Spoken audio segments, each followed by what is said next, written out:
Do you still believe that eating saturated fat is bad for your heart? Do you believe that vegetable oils are healthier for your heart? Or do you believe that a low-fat diet is healthier for your heart?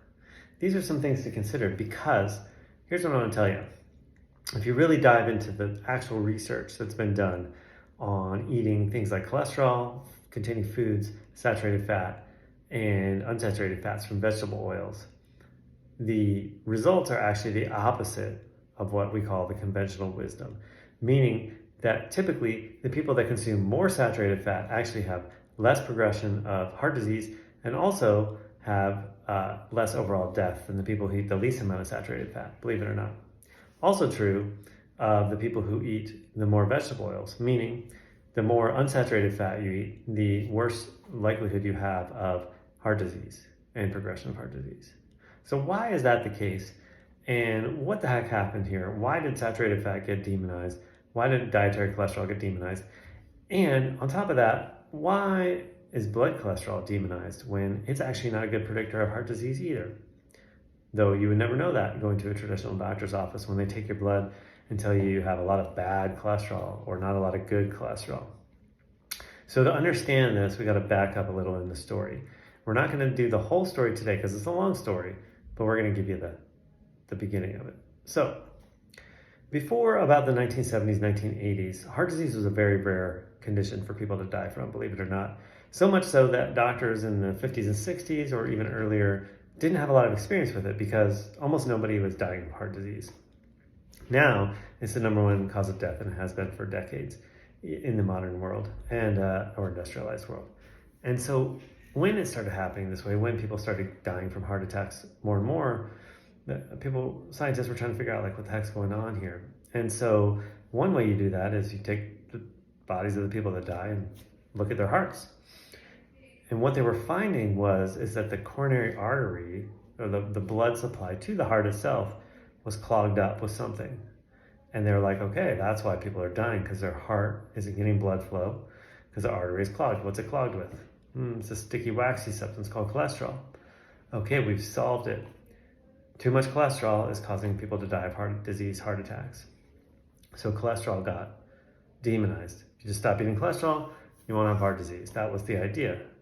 But really, that's not what's going on. There's a couple things about it. One, eating dietary cholesterol really has no bearing on how much cholesterol is in your bloodstream. That's number one. That cholesterol that they were finding in people's hearts wasn't coming from what they ate. It was coming from their own body's liver making it. So now, is heart disease a liver problem because your liver's making too much quote unquote bad cholesterol? The answer to that, of course, is no. That would make no sense. So why do we get cholesterol buildup in our coronary artery? That's the real question here. And I'll tell you how it works. So the inside of your arteries, the tubes that the outgoing blood, when your heart pumps blood under pressure through the arteries, the inside lining is a very smooth surface so that there isn't turbulence because we want that smooth flow of the blood going through the arteries. That's just important for the body to work right, for there to be the right pressure, all that good stuff. So if there is damage to that inner lining of the arteries, that's a big problem because first and foremost, you can't have blood leaking out of the arteries into the rest of the body. That's a huge issue. So if you start getting damage to those smooth surfaces, the body will start to deal with that. Your immune system will try to stop the damage, repair the area. But if the damage keeps happening more than sort of the localized repair mechanism can do, your body sends in the big guns or the stopgap measure, which is actually cholesterol or low density lipoproteins, LDLs, what you hear of bad cholesterol. That gets made by the liver to go to the area to basically clog the hole, stop the hole, so we don't leak blood out of our arteries, because that would be a death sentence, basically. And so if the damage continues, more cholesterol gets produced and sent to the area, more. So it's basically like the fallback or the stopgap of the immune system to repair the damage to the arteries. So the problem isn't the cholesterol or the LDL. The problem is why, or whatever's going on that's damaging the artery walls, that then your body wants to send LDL. So naturally, if you think about it, from just as much as we've talked about so far, would it make any sense to put a drug into the body that limits your ability to produce LDL? And of course the answer is no.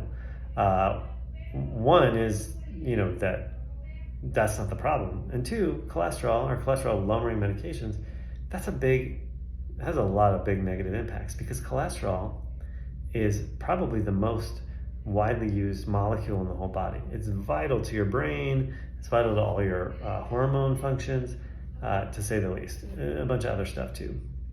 So if you start artificially lowering your body's ability to produce cholesterol, LDL, etc., you're going to start affecting everything.